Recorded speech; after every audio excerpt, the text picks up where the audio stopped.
Un dos retos meirandes para as Irmandades da Fala era lograr que o galego estivese presente en todas as esferas sociais, nomeadamente na vida pública, onde reinaba a diglosia, casi hoxe nin iso.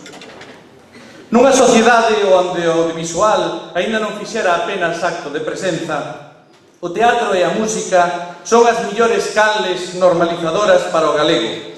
Teatro popular a través dos coros e sociedades varias, teatro culto co Conservatorio Nacional de Arte Galega do tan esquecido Fernando Osorio, música popular a lalás, bandeiradas, foliadas, e música culta, polifonía tamén a través dos coros. Arte ao fin, para lograr a conciencia dun herdo cultural un herdo cultural social e político. As Irmandades promoveron coros por todo o país. As máis delas compartiron membros, e mesmo algúns coros naceron no seu seo. É fermoso lembrar as Irmandades un século despois. Máis fermoso aínda é poder contar en Galiza con 4 institucións musicais un século despois, que traballan todos os días do ano e todos os anos da vida porque se cumplan o soño dos bons e xenerosos. Mais o necesario, o imprescindível, é que estes 4 piares da cultura galega teñan o recoñecemento social que tiñan no tempo das Irmandades e que mesmo tiveron noutras épocas difíciles. Hoxe precisamos que os medios de comunicación se fagan eco do que os coros estamos a representar, o teatro das Irmandades, e de que seguimos a cantar un repertorio que segue a petar no corazón deste pobo. Moitas grazas, vivan os coros galegos, vivan as Irmandades, terra a nosa.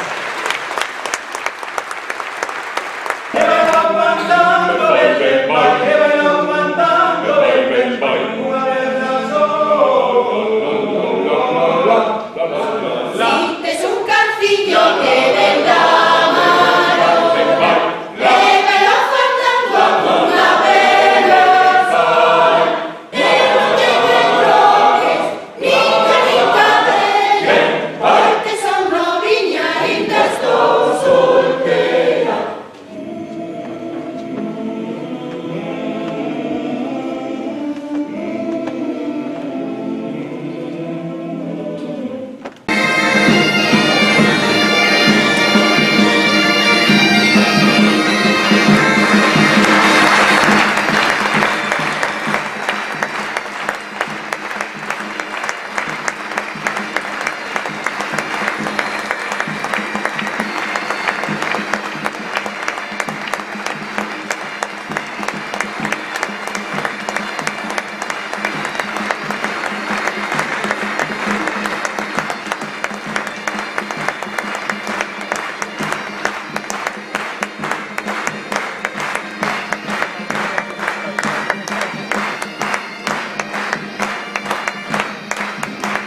O mesmo ano, 1916, no que Albert Einstein publica a súa teoría xeral da relatividade, que cambia a nosa maneira de entender a luz, en a que perdí as ondas gravitacionais, esa especie de cántigas non da Terra, senón de amor e maldicer entre obxectos masivos do universo, como 2 jurados negros na partitura do espazo-tempo, e que deberían chegar a nós, os inadaptados e inadaptadas do cosmos nalgún momento.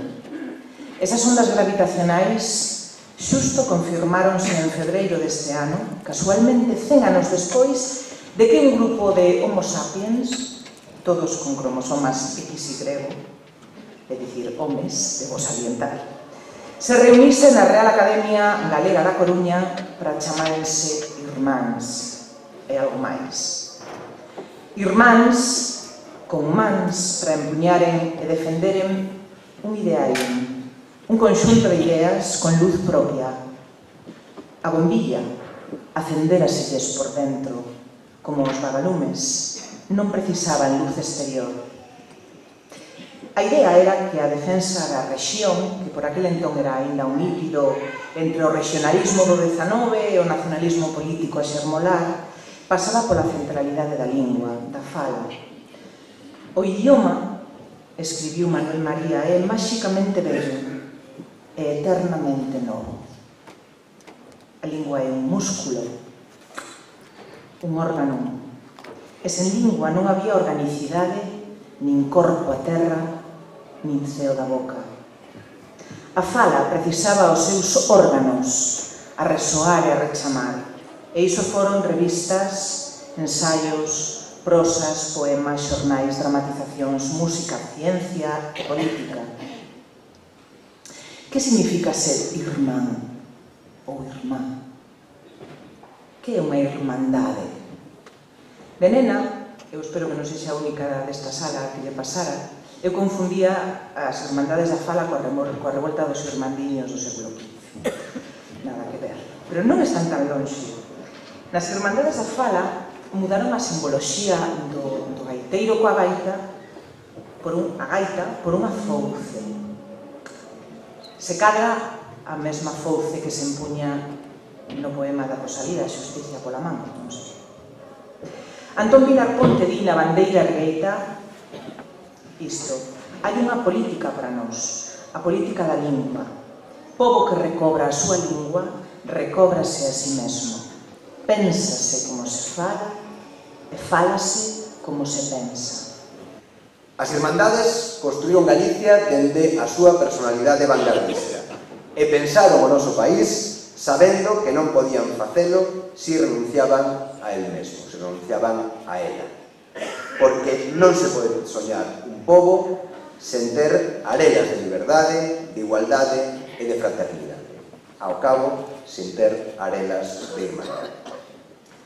Hai 100 anos, as Irmandades que hoxe festexamos naceron para mudar o todo. O seu inxente traballo cultural, social e político a prol de Galicia removeu conciencias, reparou feridas, sementou progreso e fertilizou mentes. Da súa man, despois veu o autogoberno, o galeguismo e a pluralidade e vitalidade do republicanismo galego e coruñés. E con eles e elas comezou a falarse de igualdade.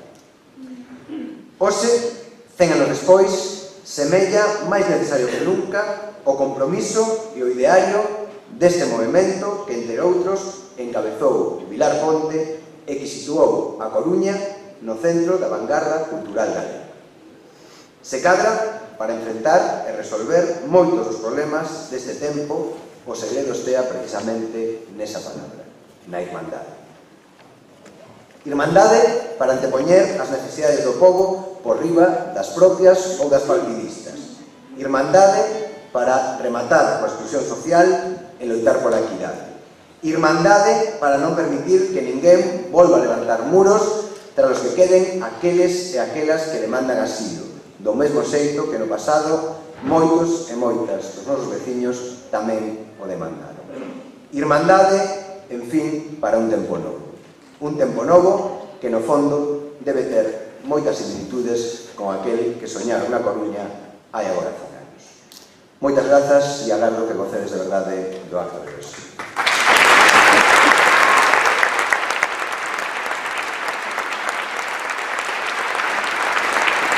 Existido as Irmandades da Fala, seguramente Galicia non sería o que é hoxe.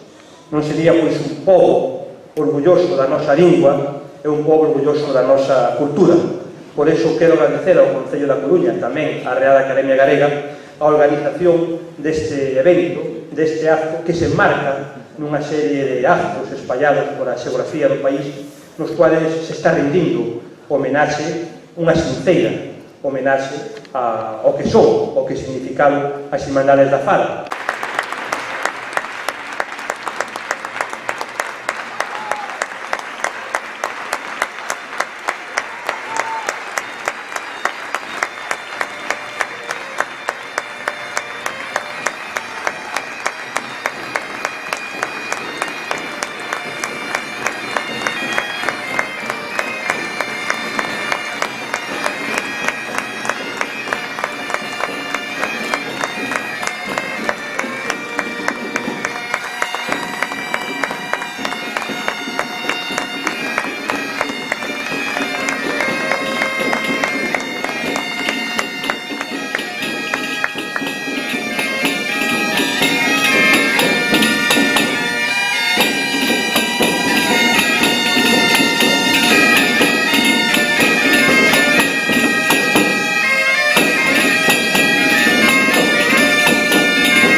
Diéguez, Vicente Risco, Ramón Otero Pedrallo, Florentino López Cuevillas, Xavier Prado Lameiro, Ixinio Ameixeiras, etc.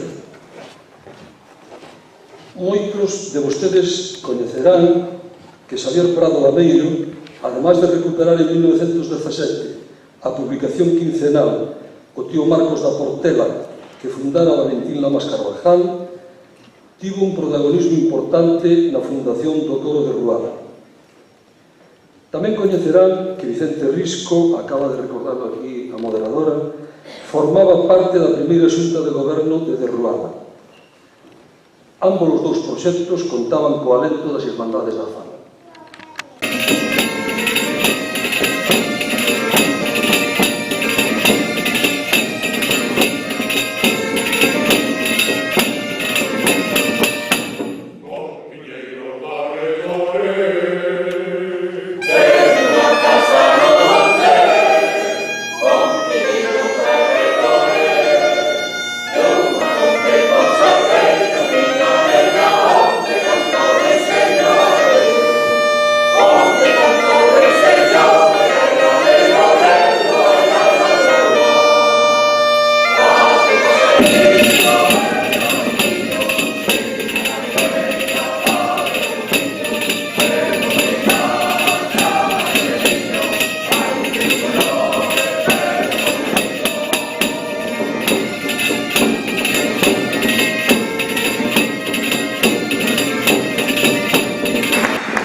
Os amigos da Fala constituímos unha religión de persoas honradas, de persoas senxebles, de persoas que comungan a cotío co rexionalismo integral, ollando a Galicia redenta nos seus corazóns a todas horas.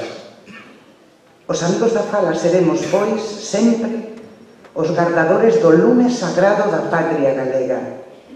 Oide ben, non hai outro rexionalismo que o que se faga en galego, e se este non xorde, non xurdirá Galicia. Nós somos a pedra de toque, onde se probará se as moedas da terra son falsas ou boas. Somos o fermento dun porvir glorioso de dignidade e liberdade. Galicia é unha patria natural con lingua de seu, as dúas columnas do noso ideario. Temos unha lingua propia, lingua armoniosa que naceu do latín, esgazada da árbore da soberanía de Roma para parir o castelán e o portugués, para vivir en triunfo conxento internacional nas cortes dos reis e nas xustas de amor. Lingua viva, que entenden moitos millóns de homes máis alá das fronteiras. É unha lingua así, non é a nosa mellor arma, podemos esquecela. Se a lingua é o escudo da personalidade dos povos, máis forte que as armas, que loitas gañaremos en ela?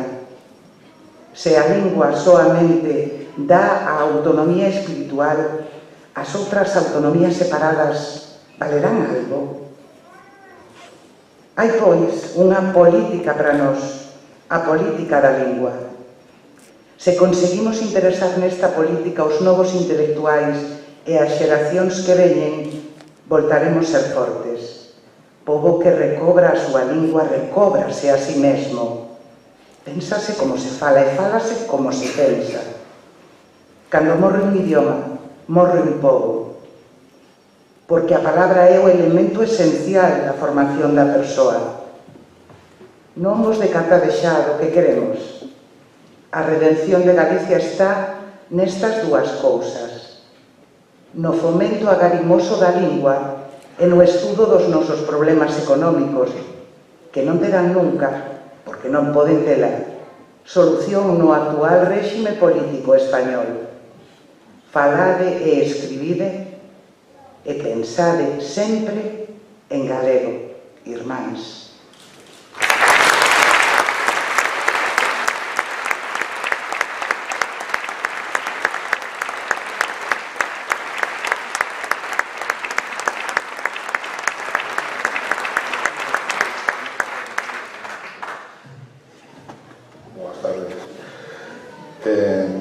O himno das Irmandades, composto por Manuel Luis Freire, recollido no libro de poemas Versos de Loita, publicado na Coruña en 1918.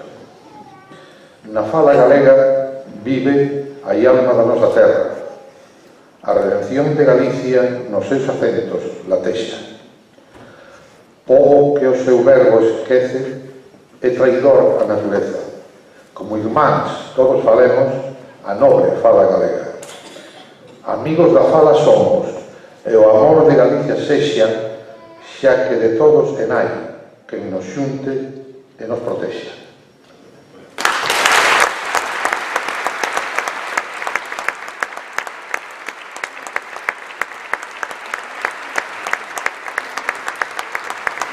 Boa noite a todos e a todas. Noite de celebración dunha irmandade de liberdade e de defensa dun pobo. E así escribiu Vicente Risco. Ti dis que Galiza é ben pequena. Eu digo che, Galiza é un mundo. Cada terra é como se fose o mundo inteiro. Poderá andar un pouco tempo, do norte ao sur, do leste para o oeste, noutro tanto. Poderá volver a andar outra vez máis. Non has de dar andado.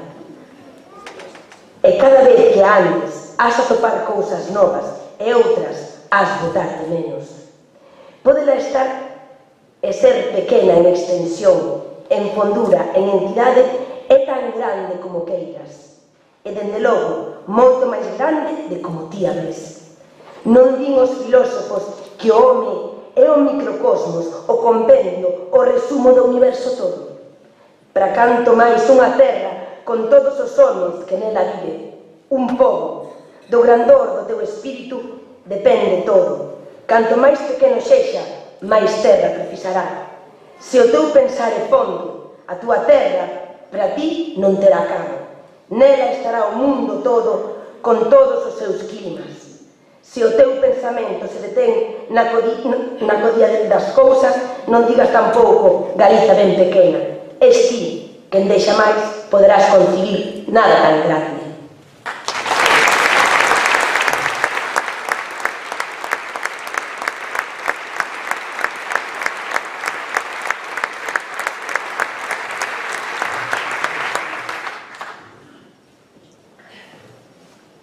Irmáns, en pé, serenos, a limpra fonte erguida, envoltos na brancura da luz que cae de riba.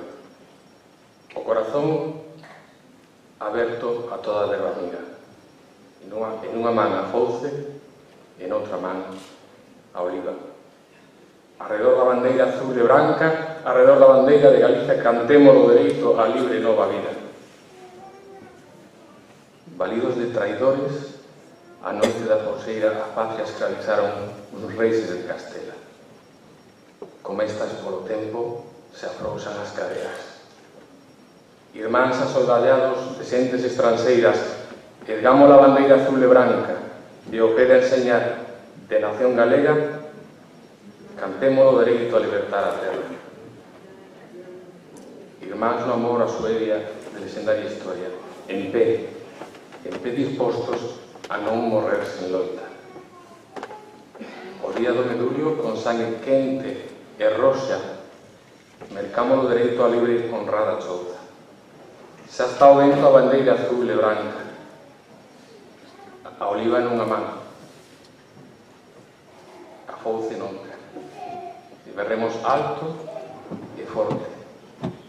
A nosa terra é nosa.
últimos días do mes de outono de 1918, cando Castelao escribía: parece que unha mala fada caiu onte en riba de Galicia. Morreu Porteiro. E conta a historia que, ca súa morte e a de outros moitos membros, morría tamén un dos soños de Porteiro Garea, a do coro compostelán Queixumes dos Pinos, que no mes de setembro do ano 17 fundara en Santiago. Queixumes dos Pinos, con corpo de baile e cadro artístico incluído, estaba presidido por Salvador Cabeza de León, dirixido por Bernardo del Río, e tiña como vicepresidente a Lois Porteiro Garea. Queixumes dos Pinos viu frustrada pois a súa saída ao público pola chegada do mal fadado vento da gripe do 18. E dicía tamén Castelao: eu souben da desgraza onte e chorei, mais aixiña pensei, aínda que mesmo caian lóstregos, nós sempre en pé. E tal foi así que 2 anos despois do pasamento de Porteiro Garea, que o compostelano anunciaba que baixo a dirección de Bernardo del Río, a presidencia de Salvador Cabeza de León e da man de Camilo Díaz Bariño e de Enrique Guerra, entre outros, tentábase revivir en Santiago o bello soño de Porteiro, mas non puideron recuperar o nome de Queixumes, xa que fora adoptado por outro coro fundado en Lavadores. É así, pois, como nace Cantigas de Agarimo. A súa presentación ao público sería o 17 de xulio de 1921, dentro do programa das festas do Apóstolo. 50 anos despois, o expresidente da Real Academia, Xosé Ramón Barreiro Fernández, dicía: un pobo é algo máis que unha xeografía e unhos homes. É tamén unha historia e unha tradición. Historia e tradición son a alma dun pobo que se manifesta de moitas maneiras: na fala, nos costumes, no baile, nas cancións. A fala, os costumes, as cancións son, pois, o espello no que se reflicte o verdadeiro rostro do país. E a nós, os coros galegos, a Toxos e Flores, a Cántiga da Terra, a Coral de Ruada e a Cantiga de Agarimo, nada nos gustaría máis que poder ser un anaco dese espello no que se reflicta nidio e verdadeiro o rostro do país. Pois esa foi e esa é a nosa razón de ser. E desde aquela, aquí están os 4 irmáns, en pé, sereos, a limpa frente erguida e o corazón aberto a toda a Birmania. Gracias.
Boas noites.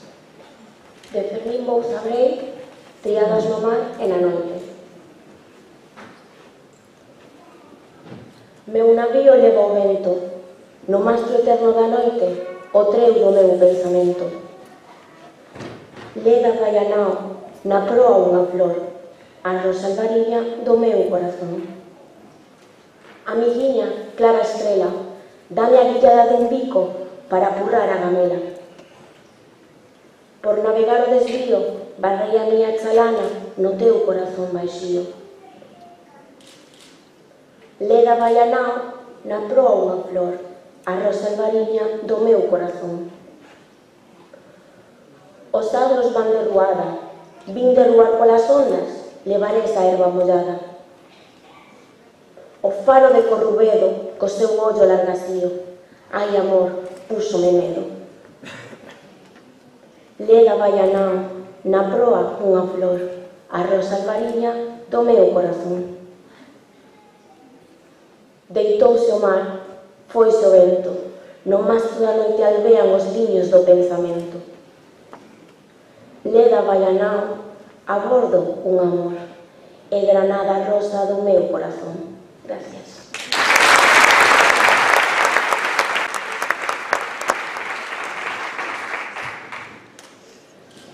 Roberto Blanco Torres, escritor republicano e galeguista, tamén sufriu a represión. Asesinado 2 de outubro de 1936 e soterrado en San Fí de Galicia, en Vigo. No ano 2010, 74 anos máis tarde, por desgracia, non fomos capaces de recuperar os seus maltreitos osos, pero nos segue quedando a súa obra e a súa memoria.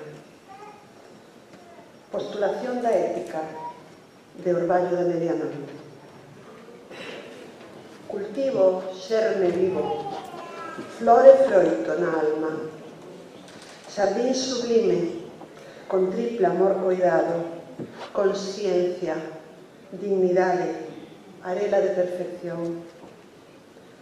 Só pola cultura o home asume en as, por divino alento inzadas, a personalidade xurdia, única, soberana, o señoramento do mundo das forzas cegas, mecánicas, das turbulencias instintivas e os fracasos ópticos das almas. Época que só degoa a satisfacción do corpo, as furias do instinto encadeada, así medra o indecoro e a injusticia, así se impón a vileza e a ignorancia, así nace o déspota nos povos, culminación das colectivas fallas, e érguese o vante, a inerme turba como un César grotesco sobre un cementerio de almas. Novas xeracións de narcisismo enfermas, esperanza de senectude, xa de impotencia presa, único fulgor na tenebrosa conxura que a patria deita nunha ergástula de exomes. Amade a beleza, apreixade a verdade, co pulo de renacenza, inspire a vosas mentes a arte, fonte eterna, a estrofa antolóxica, a páxina perfecta. Mais compre, xeración abrente, por encol dun andazo de estética, un ideal de xusticia e liberdade, un aceno moral, xurdia roseira onde floreceron de consum as loitas e a ilusión antergas, onde ha florecer eternamente do home e a vida o inmortal poema.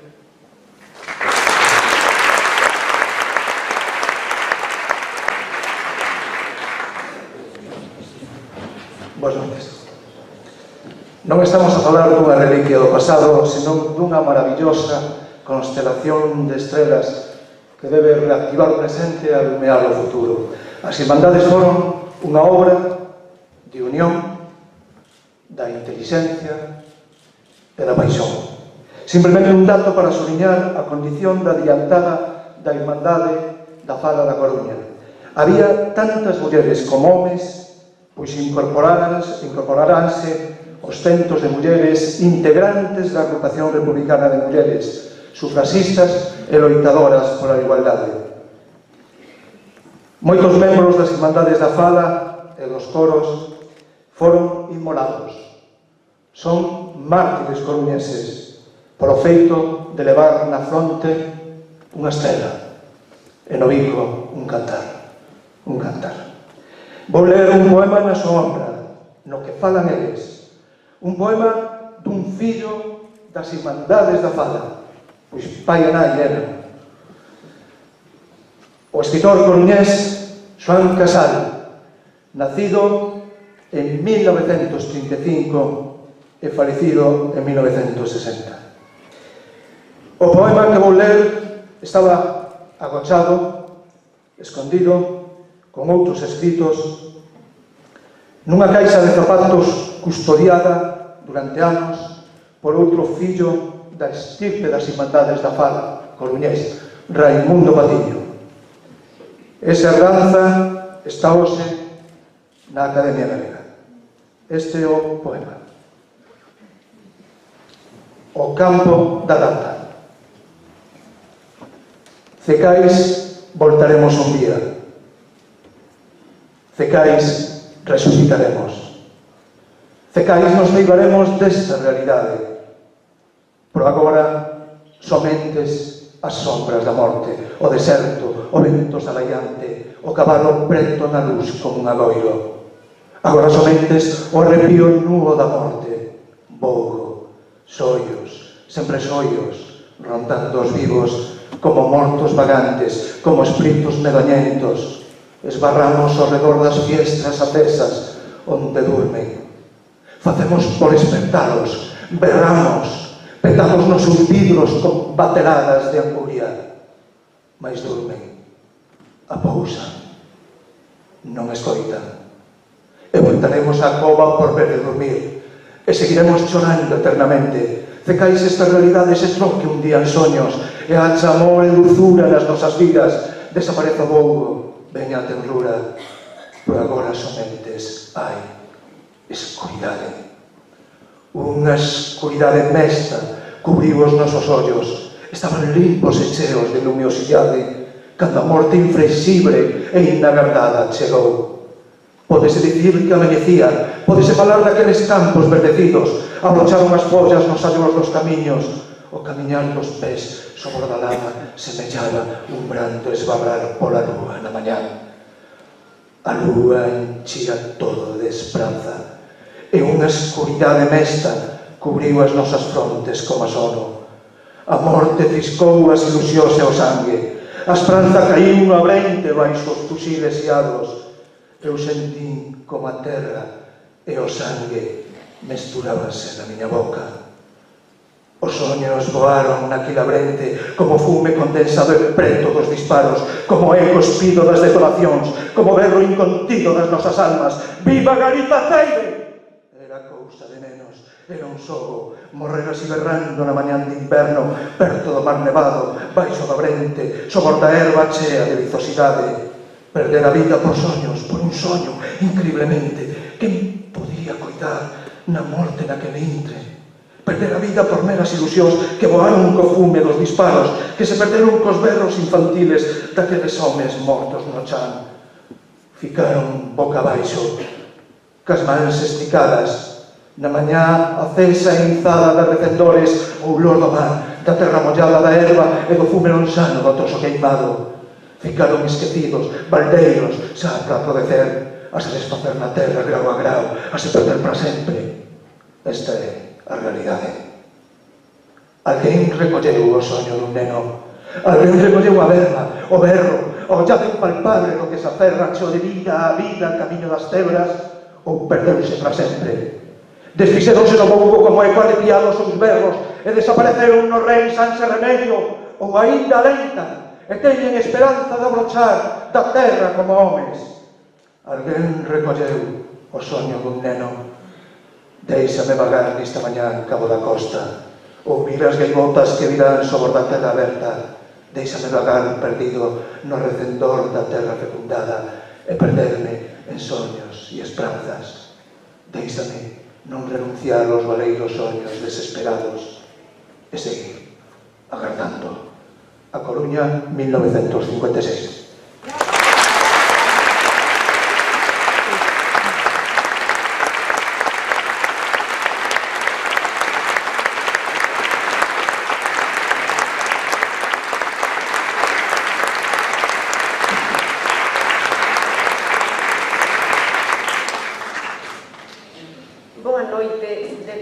educación e de memoria. Antes de nada, quero dar as grazas á Academia, en especial a Enrique Monteagudo, por deixar para min este anaquiño de texto de Alba de Gloria que vou ler axiña, porque, así, casualidades, eu fun hai moi pouquiño por primeira vez a Bos Aires. Hai tan só uns días que estiven ali, e foi a primeira vez. E as primeiras veces sempre son especiais para todas as cousas. E foi cando entrei por primeira vez no Centro Galego de Bos Aires, aunque agora este intervido polo goberno, e ali pois estiven na habitación onde morreu Castelao, unha habitación tan sobria, tan sinxela, na mesma habitación onde dormía canda el a súa dona, acompañando neses últimos días. Estiven na biblioteca, e na biblioteca, cousas da vida, puiden pois acariñar, ter nas mans un daqueles 2000 exemplares numerados de Alba de Gloria de Castelao, publicado por ese Centro Galego no 1951, no ano en que eu nacín, que foi para celebrar o cabo dano da morte de Castelao, cando o publicaron en xaneiro de 1951. Ese discurso fora lido por Castelao no Teatro Argentino de Buenos Aires o 25 de xullo, como xa se dixo aquí, do mes de Santiago, como diría o noso presidente, de 1948. E aparece sempre en Galiza, xunto con outros novos textos, no libro cuarto, no primeiro dos capítulos. Todo o discurso, pois, bueno, comeza cunha loa á nosa terra, a paisaxe, a fala, a esa festa de saudades que son alegrías evocadas que producen tristeza. Dicía el aí no discurso, como doen as ledicias arrancadas do recordo da nosa mocedade.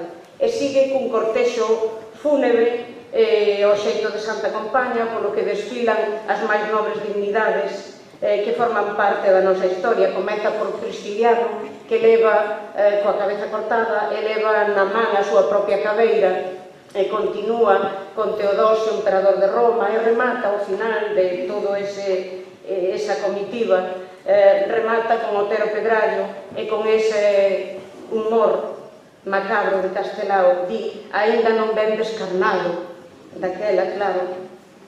Asegura Castelao que na historia os mortos mandan sobre os vivos, e continúa con isto que lles leo.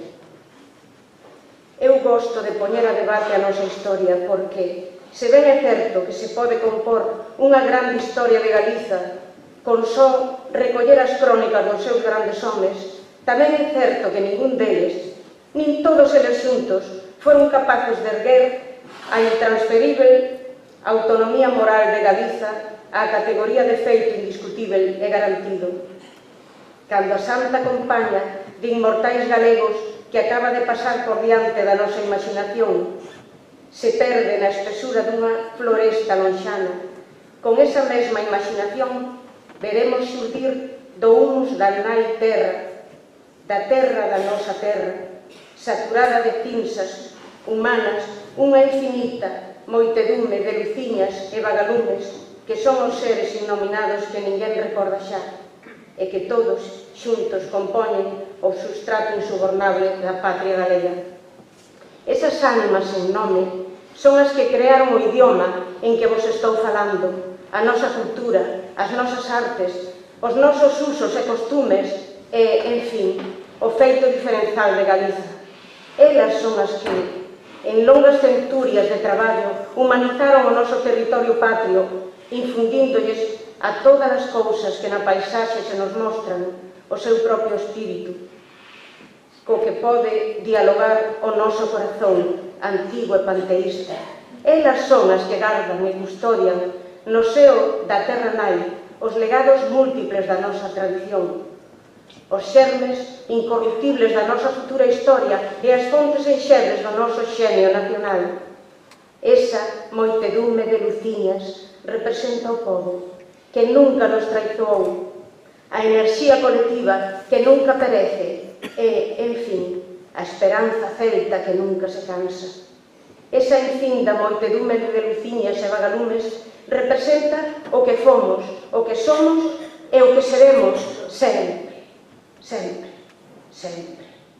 Velaí o que eu quería dicir neste día de Galiza, en louvor da nosa tradición, por riba da nosa historia, a todos os galegos que residen nesta terra que para nós é a segunda patria, e nada máis, amigos e irmáns. Pero antes da despedida, gustaríame, xa que conmemoramos o nacemento das Irmandades, permítanme que remate cunha das súas potentísimas reflexións en defensa da nosa lingua, recollida en Sempre en Galiza. Que diríamos se o Estado mandase derrubar o pórtico da Gloria? Pois eu digo que o noso idioma é a obra de arte 1000 veces superior á obra do mestre Mateo. Creouna o xenio inviolable do povo e labrouna o amor, a dor e a ledicia de moitísimas xeracións. Unha lingua é máis que unha obra de arte, é matriz inesgotable de obras de arte. E remato o discurso. Que a fogueira do espírito siga quentando as vosas vidas e que a fogueira do lume nunca deixe de quentar os vosos fogares.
Non soseguen e adiante que vostedes poden e deben facer moito, moito. Teñen todas as nosas simpatías. A Coruña, 2 de maio de 1916. Esta é unha dedicatoria de Antón Villalponte á nosa entidade 15 días antes da formación das Irmandades da Fala, que reflexa claramente como Toxos foi tomado como un modelo para espallar e facer público o seu ideario. A música, o canto e o teatro co que se presenta o coro no Teatro Jofre de Ferrol o 29 de maio de 1915 é un dos piares sobre o que sustentar o traballo das Irmandades e os seus actos enxebres aparecen moitas veces reflectidos no seu voceiro impreso, a nosa terra. Mas o apoio do Toxos ás Irmandades da Fala vai moito máis alá. No número 10 da nosa terra do 16 de febreiro de 1917 dáse cumprida a conta da visita da Irmandade da Coruña a Ferrol, acontecida o día 11 de febreiro. Baixo o título Ferrol Coruña, unha nova xornada galeguista, o enxebrismo tragueranos, o progreso e a libertad, recóllese como os irmáns foron recibidos na estación do tren por Toxos e a rondalla Airiños da miña terra, dirixíndose logo ao Salón Amboaxe, onde tivo lugar o mitin no que interviron Eugenio Charlón, corista e actor do Toxos, Ricardo Carballal, Villar Ponte e Luis Freire. Como remate do acto, o Toxos e Flores interpretou os himnos de Pondal e Veiga e o de Brañas e Taino. Pouco tempo despois, a xente do Toxos e de Airiños, entre outros persoeiros, serán os fundadores da Irmandade Ferrolá o 15 de abril de 1917. E un mes despois deste feito, o 29 de maio de 1917, na celebración do segundo aniversario do coro, o poeta ourensán e membro das Irmandades, Rei Soto, será encargado de facerlle entrega aos Toxos da súa primeira bandeira, sendo, diste xeito, a primeira asociación cultural que fai o uso da bandeira galega como símbolo de identidade. Hoxe en día, e 100 anos despois, sentímonos ledos e fachendosos de participar como entidade viva nesta merecida homenaxe ás Irmandades da Fala. Os nosos parabéns ao Concello da Coruña e á Real Academia Galega por levar adiante este acto e, como non podía ser de outro xeito, contar cos 4 coros galegos, os 4 coros que tanto levan traballado a prol da dignificación do canto, a música, o baile, o teatro e a fala nos últimos 100 anos e que manteñen acesa a chama do enxebrismo. Para rematar, quero retomar unha solicitude feita nese acto do 11 de febreiro de 1917 e que di: dirixir un telegrama ao xefe de goberno pidíndolle que apoie o preito vitalismo do ferrocarril da costa. 100 anos despois, seguimos nas mesmas. Moitas gracias.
Señoras e señores, irmáns,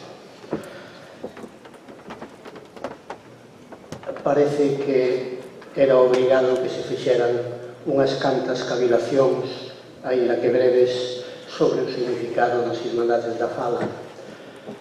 A min, non sei a outra persoa, neste momento cóstame moito, inmenso, como se diría en portugués, porque acabamos de asistir a un acto onde os protagonistas foron a canción, a música, a poesía, a reivindicación e cando un ten que protagonizar uns minutos de prosa, probablemente de prosa prosaica, aínda que teña unha certa fasquía de lección ou de explicación, non hai maneira de competir con aqueles, desde a canción á música, á vibración do feito reivindicativo que foi o que presidiu este acto desde hai aproximadamente 2 horas. Cando hoxe se fala tanto de normalización, non se pon o acento nun feito de que a normalización no ano 1916 era unha cousa que estaba moi lonxe. Os intelectuais galegos, algúns intelectuais galegos, escribían de vez en cando en verso, sobre todo, moito menos en prosa, en idioma galego. Pero logo, na súa vida doméstica, como idioma do fogar, como idioma cos seus conxéneres, como idioma cos seus pares, e como idioma que teñen que utilizar desde unha tribuna para o público, acoden sistematicamente ao castelán. É a clase media que xa está comprometida, esencialmente, con algunha que outra excepción, está comprometida co idioma castelán.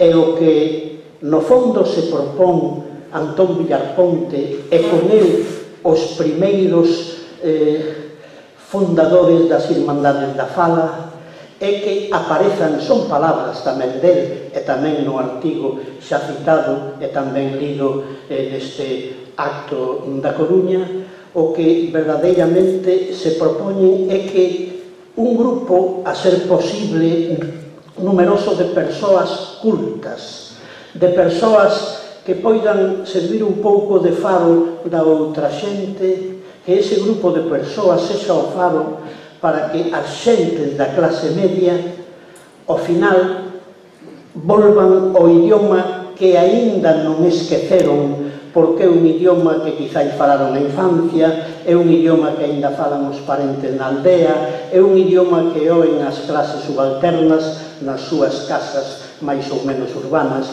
máis ou menos acomodadas, é dicir, máis ou menos non pobres. Para festexar a persoas que foron heroicas naquel ermo. Pero tamén debe de ser un ano para reflexionar e ver onde non se avanzou e por que non se avanzou nun período que é certo que en dimensión cósmica, como se dixo aquí, é moi pouca cousa, pero 100 anos son 100 anos.